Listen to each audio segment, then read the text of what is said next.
ഗണേഷിൻ്റെ ക്രൂരമായ പരിഹാസത്തിന് ശക്തമായ ഭാഷയിൽ തന്നെ മറുപടി നൽകിയിരിക്കുകയാണ് സിനിമാ നടനും തൃശ്ശൂരിലെ BJP സ്ഥാനാർത്ഥിയുമായ സുരേഷ് ഗോപി. പടച്ചോൻ തന്ന അരിമണി പാഴാക്കരുതെന്നത് ജീവിതത്തിൽ തത്വമാക്കിയ ഒരു വ്യക്തിയാണ് താനെന്ന് സുരേഷ് ഗോപി പറയുന്നു. തൻ്റെ അച്ഛനെ കണ്ട് താനും തന്നെ കണ്ട് മക്കളും അത് പഠിച്ചെന്ന് അദ്ദേഹം പറയുന്നു. കഴിക്കുന്ന പാത്രം വിരൽ വെച്ച് വടിച്ച് കഴിക്കും, അങ്ങനെ ഒരു പാരമ്പര്യമാണ് ഉള്ളതെന്നും അദ്ദേഹം പറഞ്ഞു. പള്ളിയിൽ നിന്ന് സുരേഷ് ഗോപി നോമ്പ് കഞ്ഞി കുടിക്കുന്ന രീതിയെ അഭിനയമെന്ന് പറഞ്ഞുകൊണ്ട് മന്ത്രി KV ഗണേഷ് കുമാർ പരിഹസിച്ചതിന് പരോക്ഷമായി മറുപടി നൽകുകയായിരുന്നു അദ്ദേഹം. 1977-78 കാലം മുതൽ നോമ്പ് നോക്കുന്നയാളാണ് ഞാൻ.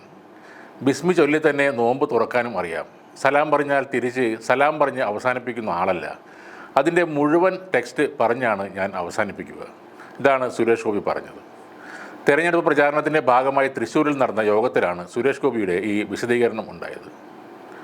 സുരേഷ് ഗോപി തൃശ്ശൂരിലെ ഒരു പള്ളിയിൽ നിന്ന് നോമ്പ് കഞ്ഞി കുടിക്കുന്ന വീഡിയോയിലെ ചില ഭാഗങ്ങൾ ചൂണ്ടിക്കാട്ടി ഗണേഷ് കുമാർ വിമർശനം ഉന്നയിച്ചിരുന്നു. അദ്ദേഹത്തിൻ്റെ അഭിനയം ഭയങ്കരമാണ്. സുരേഷ് ഗോപി പള്ളിക്കകത്ത് കയറി നിസ്കരിക്കുമോ എന്ന് ഞാൻ പേടിച്ചു. നോമ്പ് കഞ്ഞി ജീവിതത്തിൽ ആദ്യമായി കാണുന്നത് പോലെ തള്ളവിരലിട്ട് നക്കി തിന്നുന്നുണ്ടായിരുന്നു.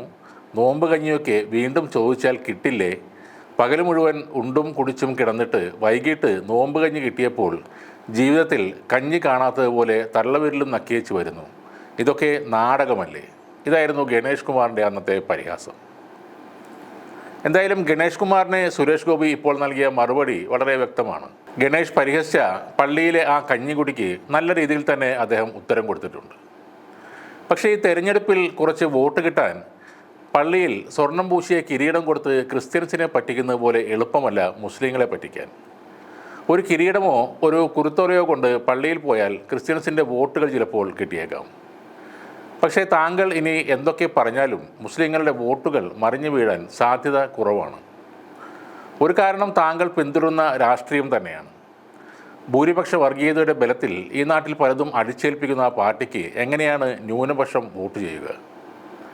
പിന്നെ അടുത്ത ജന്മത്തിൽ പൂണൂലിട്ട ഒരു ബ്രാഹ്മണനായി ജനിക്കണം എന്ന ചിന്തയുമായി നടക്കുന്ന താങ്കൾ നോമ്പെടുക്കാറുണ്ട് എന്നൊക്കെ തള്ളിയാൽ അത് ആരും വിശ്വസിക്കാനും പോകുന്നില്ല.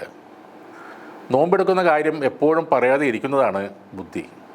അല്ലെങ്കിൽ താങ്കൾക്ക് ഇപ്പോൾ കിട്ടാൻ പോകുന്ന ചില സംഘപരിവാർ വോട്ടുകൾ കൂടെ ഇല്ലാതാവാൻ സാധ്യതയുണ്ട്.